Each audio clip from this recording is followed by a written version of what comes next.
The first speaker we have today is Brooke Lively, who's joining us from Fort Worth, Texas, and is going to be speaking about how fast-growing law firms win on the numbers. I've said this, and I've heard others say the same thing. That law school teaches us how to look up law and research law. It does not teach us how to run a law office. Studies have shown one of the stresses for attorneys is in managing their office and the stress and all associated, associated with that. So I asked Brooke to come speak to us toward our goal for wellness to help us in understanding some of those things. Brooke is the founder of CapCap, a fractional CFO company. I had to Google that to find out what that meant. They help law firms grow profitability through data-driven strategies. After earning her MBA from Texas Christian University and working at a hedge fund, she helped her family build a successful law firm in under 2 years. Since 2013, Brooke has gotten hundreds of firms to much more predictable growth. As an EOS implementer, she helps firms improve vision, discipline, and accountability. An international best-selling author and a frequent speaker, Brooke has been featured in Forbes, U.S. News, and CNBC, and writes a monthly column for Attorney at Work.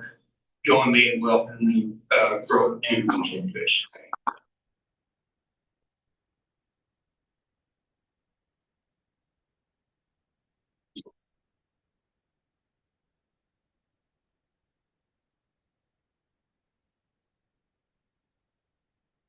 Let me tell you about one of our clients. His name's John. Not advancing here, guys.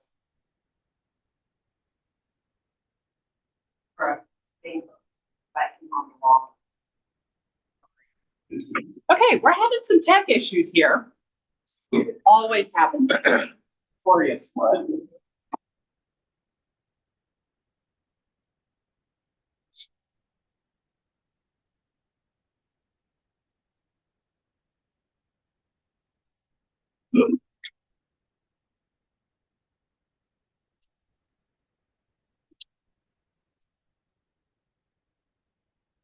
All right, I'm going to project. Let's try this. Oh, we got it back.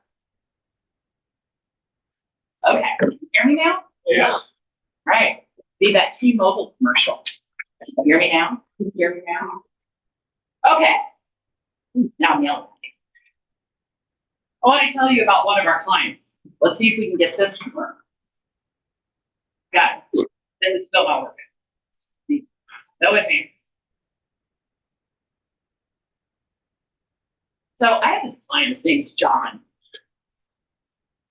When I first met him, he was running a family law firm. And when I say family, I mean third generation. His grandfather started the firm, and he was in charge. His father and grandfather had both retired, though he was left with his brother and cousin still working for the firm. You guys at least, here we go.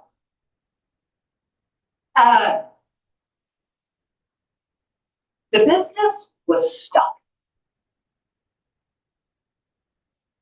It was profitable, but it was stuck. It was unpredictable month to month, but really consistent year to year. It wasn't growing. And that was really frustrating to him. Every day felt like an absolute beatdown. Anybody here ever felt like that? Jeff was just talking about it. Law school teaches you how to practice law. It doesn't teach you how to run a business. So there he was. He had people who were literally born into the business working for him. They didn't respect him because they didn't respect him a whole lot. That filtered down to the rest of the people in the firm. People didn't do what they said they were going to do when they actually committed to doing something, which wasn't all that often. And the worst part is that he had cases, some of which would settle really quickly, and then an almost identical case would take years longer and some for half the amount of money. He felt like he had absolutely no control. He was beyond frustrated. All in all, John knew that he had a good firm, but it was underperforming. And despite all of his efforts, he couldn't figure out how to fix it. And this was causing him a lot of angst. That's when he hired us. PathCap is a fractional CFO company that gives strategic advice that drives profit. And guys, profit isn't always about cash. Profit can be giving you more time with your family. Profit can be raising your profile in the community. It can be time, it can be money, and it can be reputation. Not always about cash. So that was what John wanted. He wanted forward momentum. He wanted to come to work every day with people who wanted to be there. He wanted to have a team that was excited. He wanted to work with people who actually delivered on their commitments.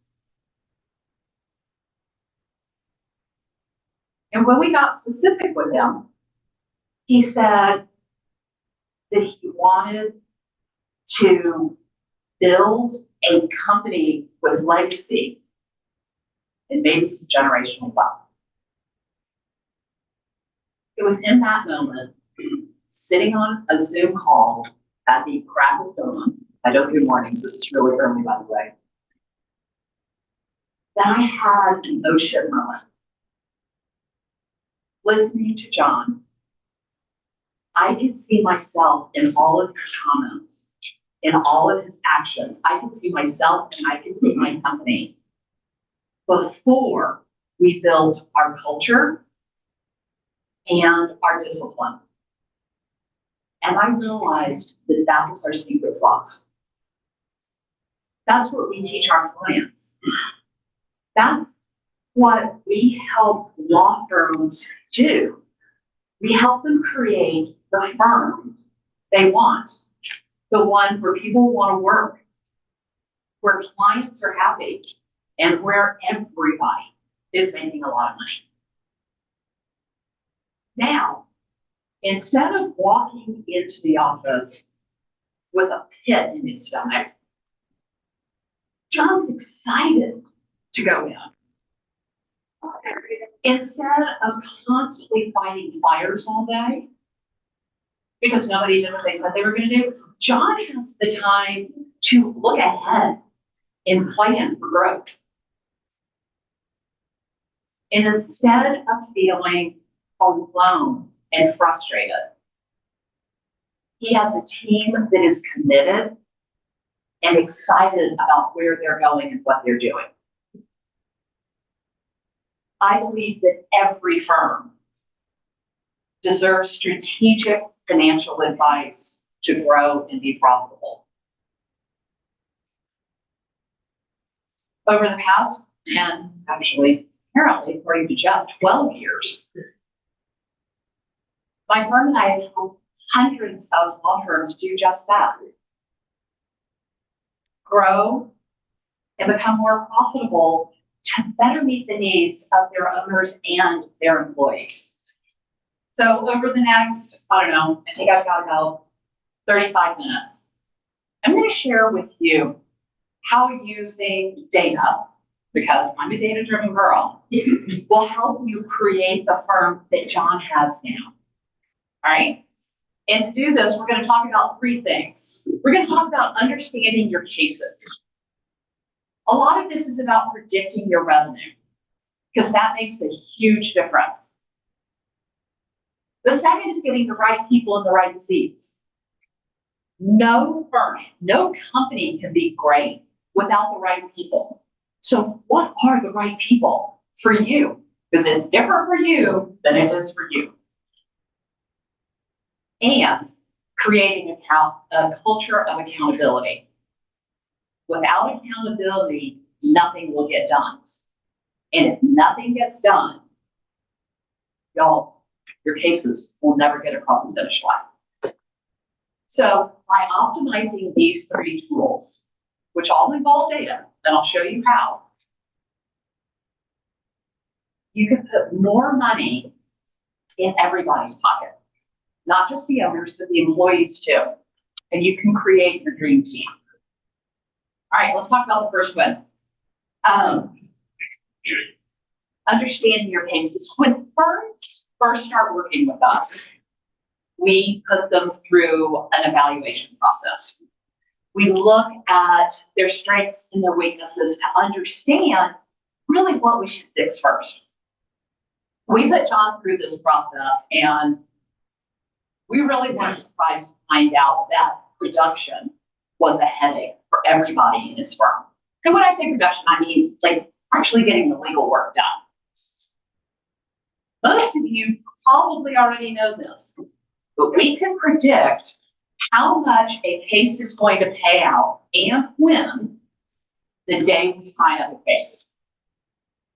Now, the reason we talk to our clients about predicting revenue so much is that once you truly understand your cases, once you know when they're going to pay out, how they operate, you can start to narrow your marketing.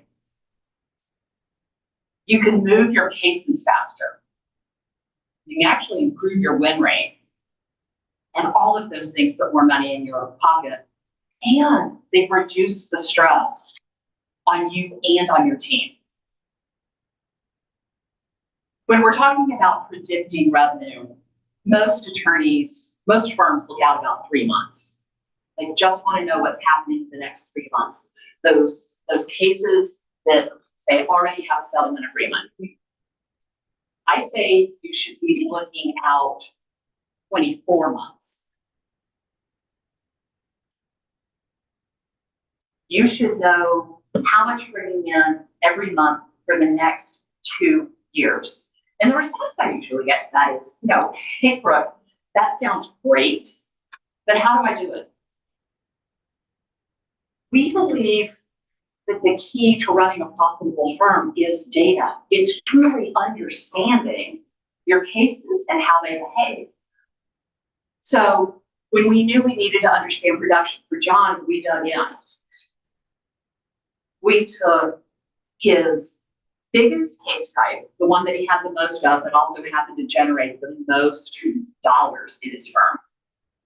And we really started looking at them.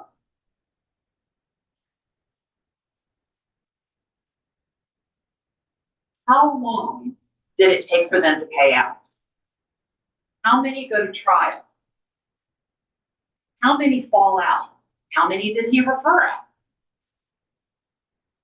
How often do they pay out? Because it turns out in this type of case, they paid out twice. So we needed to know when. So we started looking at them. And our goal was to smooth out not only John's cash flow, but his workload. Because if we could time his cases better and stop some of that, like up and down in the workflow. You guys ever had that? Like you're totally slammed, and then you're like, oh, well, all right, I don't have anything to do right now. Yeah. So if we could learn how to smooth that out, man, that's a huge win. So we've looked at his biggest case type, and what we've discovered is there were 4 stages that drive a case. Managing treatment, sending a demand, getting that scheduling order in litigation, And then the last one was setting a freaking mediation date. Those four things really drove that case. Then we looked at how long a case stayed in each of those stages. We looked at all his closed cases to figure this out. We looked at what percent made it to payout and what those payouts were. And like I said, we discovered that this particular case type paid out at 2 different points. And then we found the averages. And then we took that and we plotted it out on a spreadsheet. We took all of his inventory of his current cases and put it on a spreadsheet. Once we did this, we knew with, okay accuracy what he was going to bring in this month. We knew with good accuracy what he was going to bring in this quarter. And we knew with incredible accuracy what he was going to bring in this year and next year. This meant that he could spot cases that were stalled, cases that were sitting in one of those spaces too long. This meant that he could see when waves of work were coming and he could hire the right number of people. Or he didn't have the cases, he knew when to get rid of people, so he wasn't carrying staff that he couldn't afford. And he could forecast cash flow. Now John can make smart decisions. He's got the information he needs. And he knows what's coming. And it's not one of those 18-wheelers that keeps hitting all of his clients. All right, so I am really big on people getting actionable takeaways from my talks. If you guys can take one thing away, go back to your offices and implement it and make a change for the better in your firm, that is a huge win. So here are 2 things that you guys can do. The first one is take all of your closed cases for the past 2 years,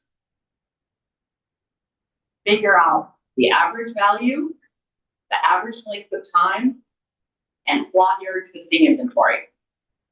When are they going to pay out? What does that look like? And then the second one is more advanced. It's do what we did with John. Divide your cases by type. Really start to understand them. What are the different stages? How long does it stay in every stage? Then take that information and apply it to your inventory. That's how you get that more precise revenue and workload prediction. All right, so that's enough about understanding your cases. Let's talk about getting the right people in the right seats. And, I said that we talk about this because no company can be great without great people. And it's different for everybody. And Right People, Right Seats was made famous by Jim Collins in his book, Good to Great. And this is all about getting the right people on the bus, the people who are a culture fit.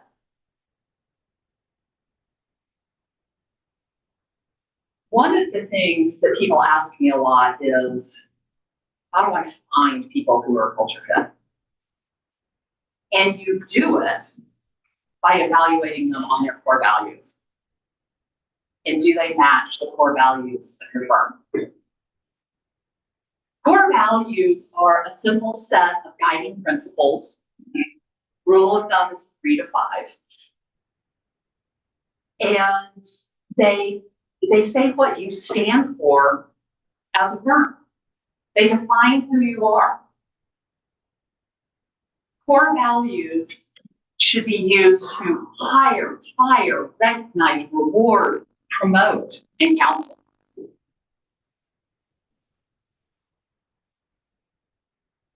Come on, guys. I am having tech issues today. We advance one.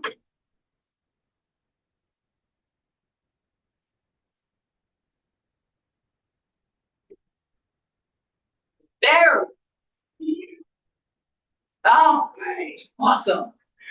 Creating an intentional culture is probably one of the most important things you guys can do in your firm. This is Pat Lencioni. He wrote an article for the Harvard Business Review that has subsequently become pretty iconic.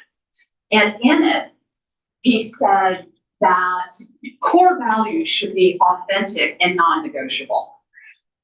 They are the hard, sometimes uncomfortable truths about what your firm rewards and what it refuses to tolerate.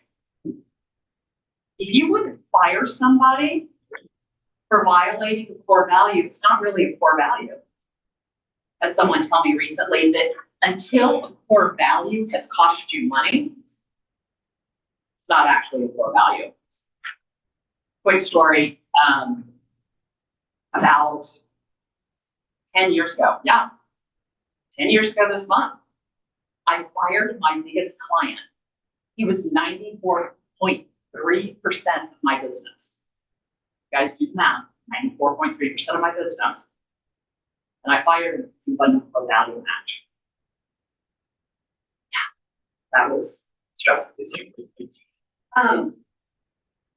But the pushback I usually get at this point is, hey, Brooke, that sounds great to grade people on core values, but that's squishy. And it doesn't really serve a purpose in my firm. And really, all I care about is if they know how to do their job.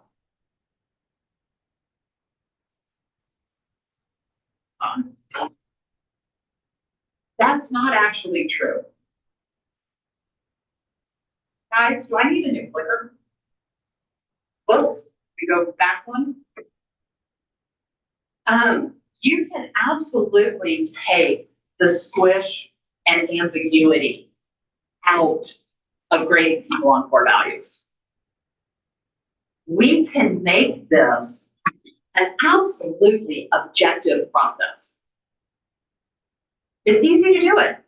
About 25 years ago, a guy named Gino Wickman wrote a book called Attraction. Have any of y'all read it? Woohoo! Love my attraction people. He talked about a thing called EOS, attraction, the entrepreneurial operating system. And all this is a way for smaller companies, ones with less than 250 employees, to run the company. And I help law firms implement EOS. And in EOS, we use the people analyzer to take the subjectivity out of matching core values and people. The people analyzer replaces the subjectivity with objectivity. It allows you in black and white to figure out whether or not your employees consistently exhibit your core values. And even better, it allows you to have great conversations with your employees about whether they're falling short or succeeding in that. And guys, we want to catch our employees succeeding, right? They need to succeed. So here's what it looks like. We put the core values across the top. We put the names down the sides. And then we give them a grade.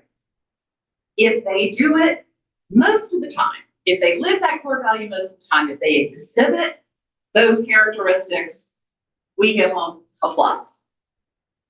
If they do it, no, about half the time, they get a plus minus. And if they don't do it most of the time, they get a minus. And then we set a bar. We say above this score, you're a match. Below this, you're not. If we have 5 core values, the bar is usually set at 3 pluses and 2 plus minuses. And I get the question, how do I judge people on this? I don't know whether to give them a plus or a minus, and that's really hard. Do it this way. Who's been to Vegas? All right. We're all going to Vegas. And we're all taking our children's college funds.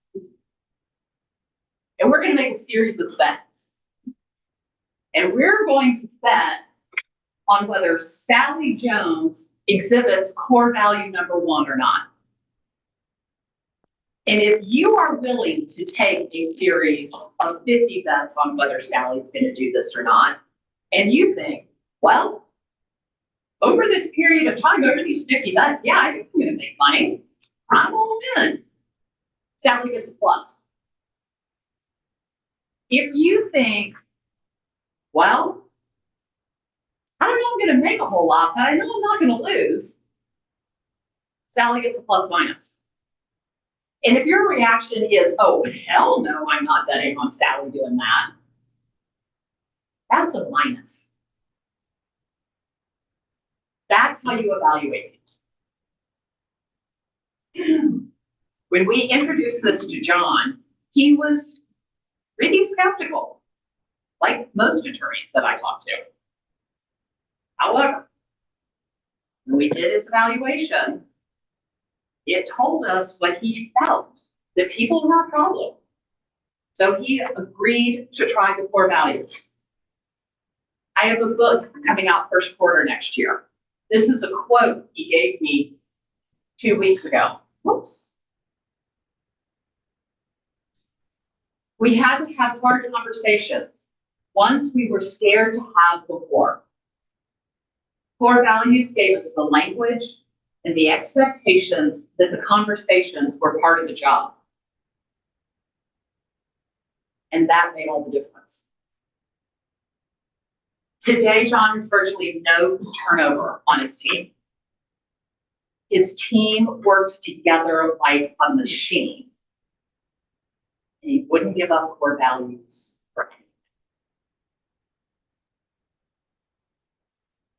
Being able to score employees on whether or not they're a culture match is game changing for John. And it's data driven. So here are the 2 things, for every section, 2 things. 2 things that you can do that will impact your ability to get the right people on your team. It'll reduce turnover, increase teamwork, and both of those things increase your profit. They increase your money profit, and Lord help me, they totally decrease drama, which I promise increases your peace of mind.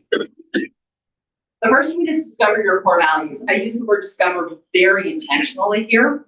We don't create our core values. We don't come up with our core values. They already exist. We simply uncover them. They're already there. The second thing is grade your employees. Use the people analyzer.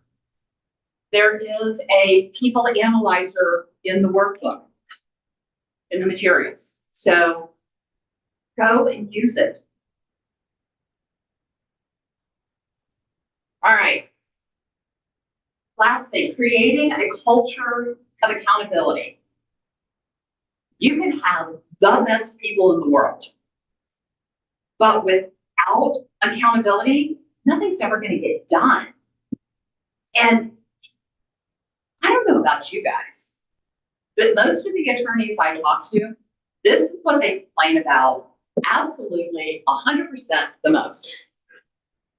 All the projects that didn't get completed, all the great ideas that never got executed on. all the advice that the attorney never took that would have resulted in a much better outcome in the case. Does that ring a bell with anyone? All ever experienced that? When we have clients take our evaluation, it almost always tells us that this is a problem. Accountability is what creates action in your firm. And each and every one of you makes money when we get a case across the finish line. Whether it's a settlement or litigation, we got to move those cases. So the one thing you have to do is give every single person in your firm a number to make sure that your cases keep moving. All right. Here are 4 things that have to be true about a number. Every person in the firm has to get at least 1. I don't mean just the attorneys. I don't even mean the attorneys and the paralegal. I mean the receptionist has to have a number. You can have 2 or 3 numbers for everybody, but they have to have at least 1. It has to be a weekly number. This isn't something that we can check on at the end of the month or the end of the quarter. Every single week. We're trying to create a habit of activity. We need to check on it 52 times, not 4 or 12.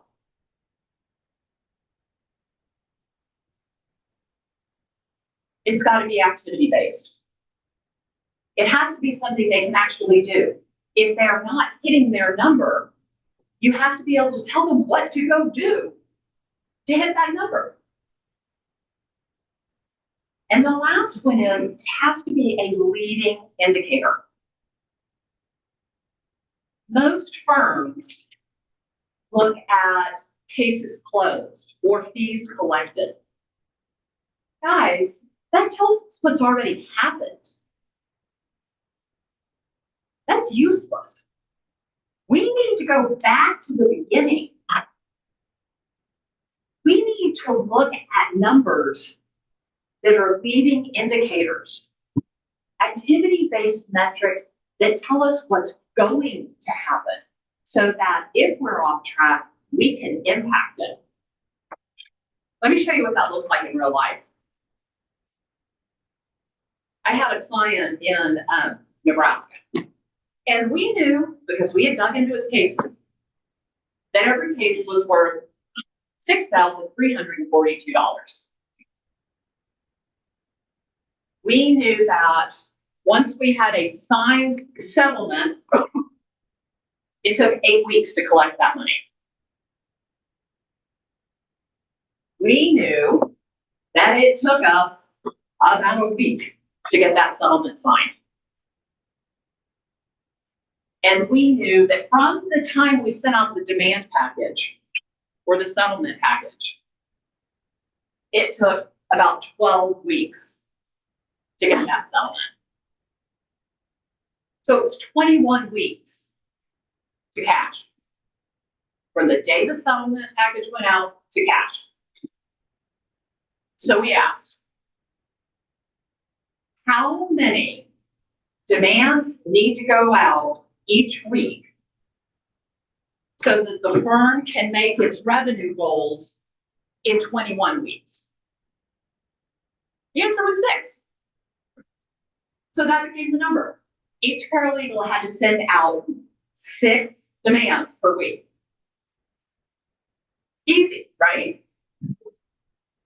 Now, if a paralegal sent out 3 demands in a week, is that going to impact cash? No, not a big deal. But in 21 weeks, we're going to have a $19,000 cash shortfall. I'm sorry. Let's try this again. Told you, I'm queen of the tech issues. So we're going to have a $19,000 cash shortfall. But because we know it 21 weeks out, we can help that person catch up. That is how you build a proactive firm. And this approach works with every single role in the firm. So let's talk about attorneys, right? The one that we like the most is to track how many of their cases are within the acceptable limits of each stage, right? With John, we dug in, we knew how long each case was supposed to take each stage. And so we said, if 80% of the cases are in the right stage, then we're good. Everything is moving along as it should. If we're not at 80%, we know where the problem is, and we know who needs support and accountability. But here's where most firms really kind of fall down. It's not enough to just assign the number. You have to manage it each week without fail. If somebody's off track, it needs to be addressed. Not Sunday, not at the end of the quarter. Now. And yes, there have to be consequences. I was talking to a managing partner one day, and he told me that he had an attorney who had made her number 5 times in 2 years. That is 5 times in 104 attempts. So I said, all right, what are you doing about it? Oh, well, I talk to her every week. It's not accountability. That's routine. That's checking a box and hoping that things will improve on their own. Guys, what is the definition of insanity? He was stinking living it, right? He thought something was going to change. Nothing's going to change. All right, at this point, you guys know the drill. Here are your 2 things. But I really want you to ask yourself, does everyone in your firm have a number? Is it the right number? Is it one that drives results? Are you reviewing it every week? Are you actually doing something when it goes off track?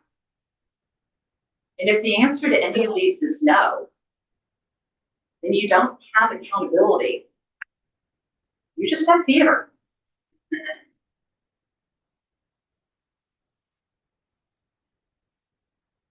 Theater doesn't grow firms.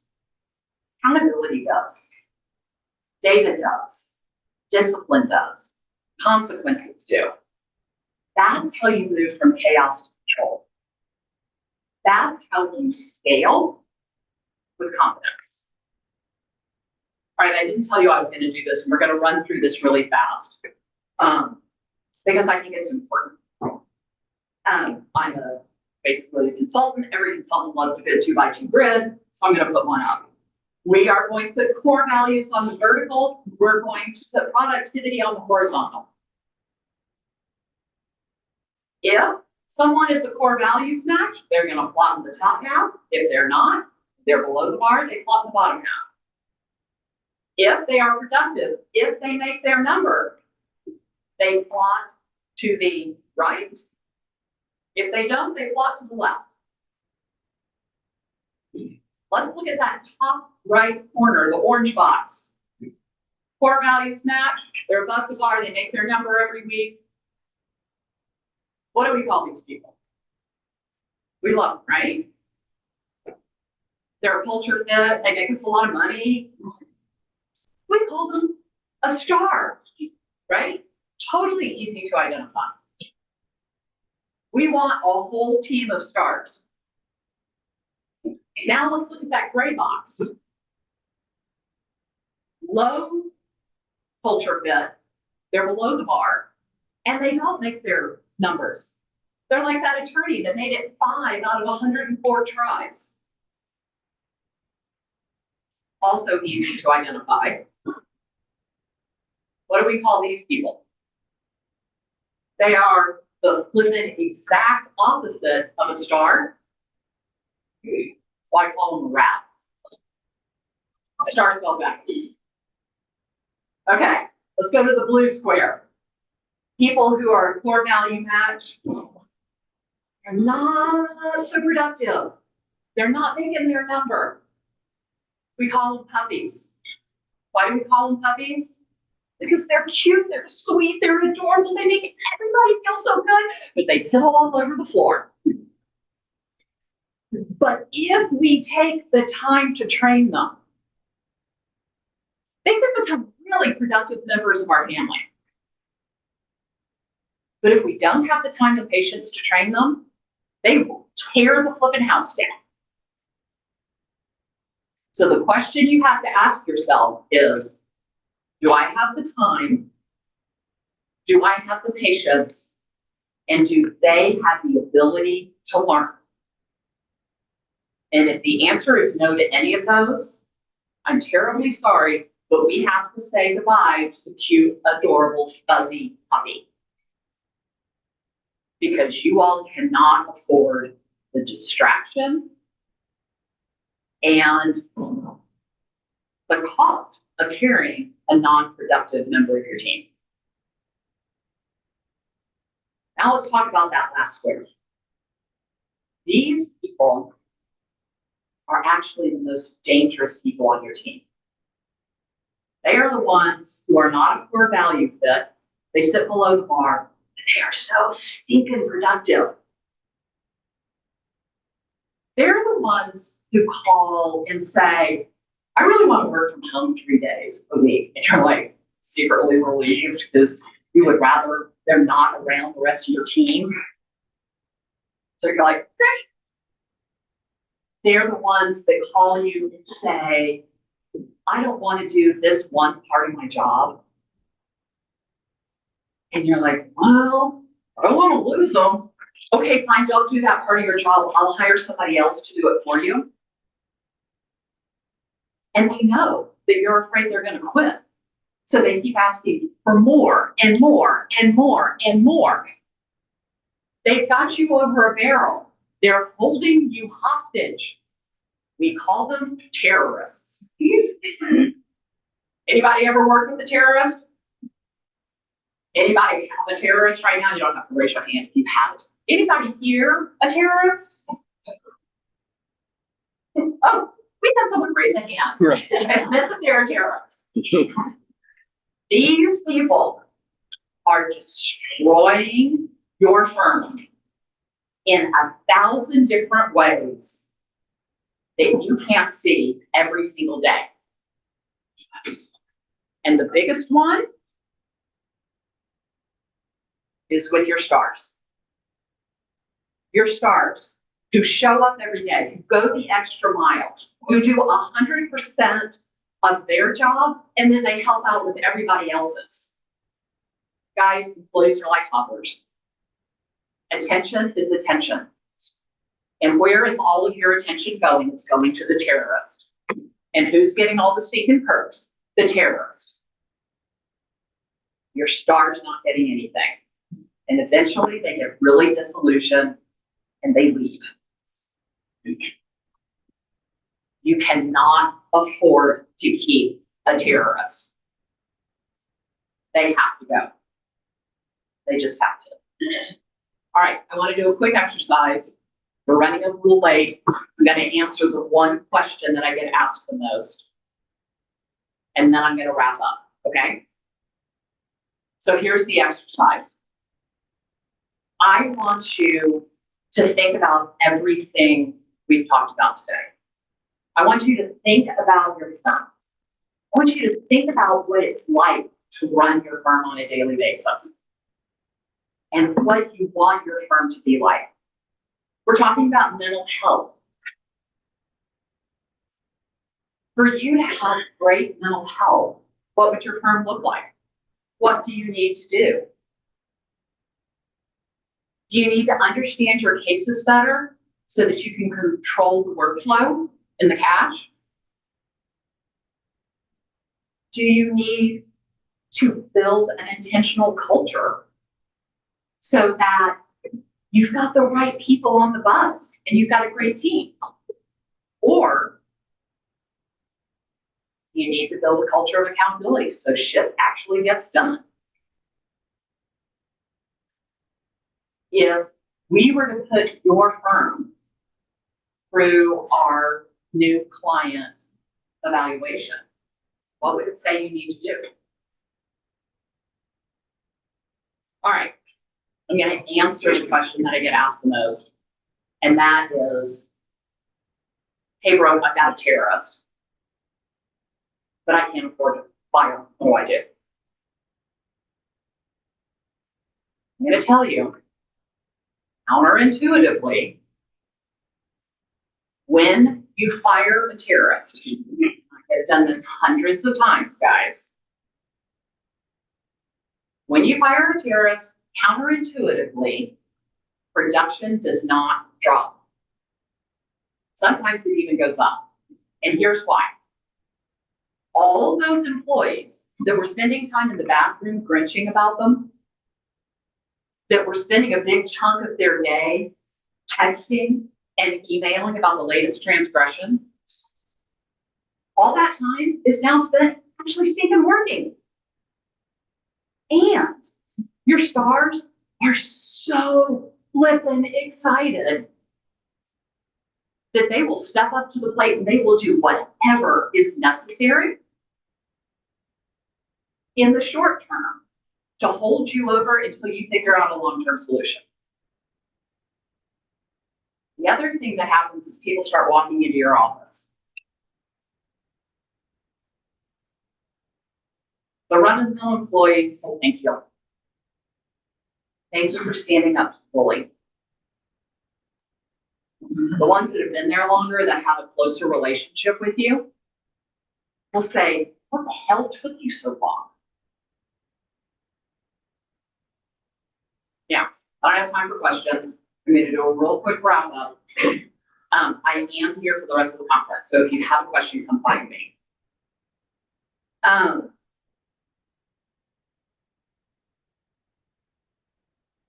I get asked a lot about our law firm evaluation tool. It's how we start every engagement with clients. And I get asked about it so much that I finally created an online version. So at the end, I'm going to put up a QR code. It's free. You guys can go in and you can take a version. And what this does, whether you just started your firm, whether you've been practicing for 20 years, or even if you work for somebody else, the law firm evaluation shows you where to take action to create impactful change in your firm. I want you all to picture a day when cash flow isn't an issue in the firm. Picture a day when you go to a bar event and people walk up to you and say, how do I get a job at your firm? And picture a day when you aren't tethered to your office because you've got such a great team in place. I want to take you back to John one last time.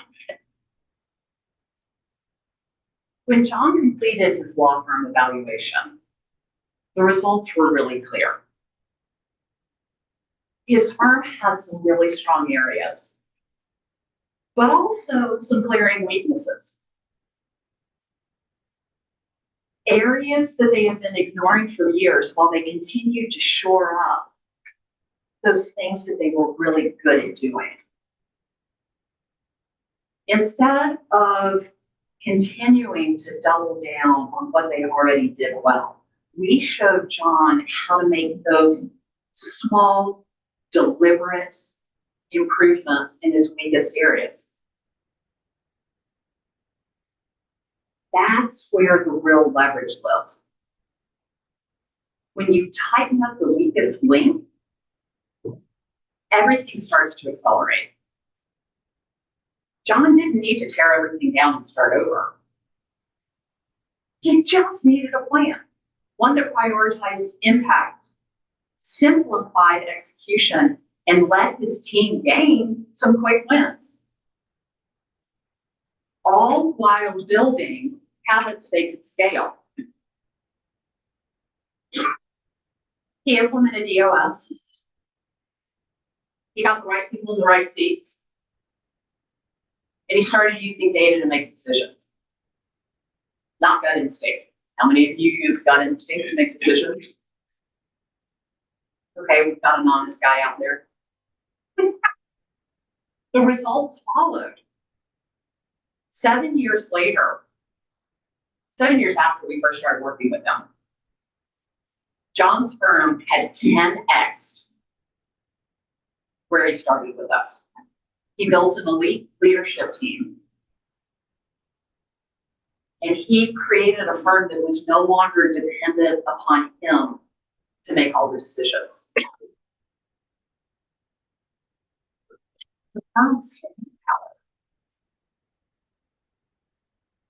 He built the firm that he wanted. It's going to outlast him. And it's going to build wealth for generations. Last fall, John officially graduated from Calcutta. And that's our goal. We don't want to work with clients forever. We want to make them strong and set them free. We want you to grow so much that you outgrow us. Because hiring us isn't a crutch, it's a catapult. Here's what I see all the time. Smart, capable attorneys trying to run growing law firms on their own. Patching holes, making guesses, staying stuck. They're putting out fires all day. And they're never quite getting ahead. And they never really know if they're making the right moves.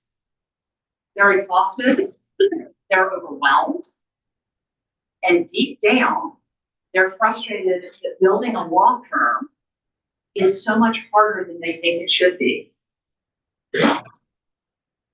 If that sounds familiar, let me tell you, you don't have to do it alone. Most firms don't need to work harder, they just need to work smarter. They need outside perspective. They need a partner who can say, here's what works, here's what's next, let's go. And that's what we do. Hiring us is about helping with one project. It's about finally having a plan. Because you didn't start a firm just to survive. You started it to build something great. And I'm going to leave you with one last thing. You deserve a profitable firm where you know the numbers. You deserve a profitable firm that consistently grows each year. You deserve a profitable firm that enables you to live the life of your dreams. Because you all deserve a profitable firm.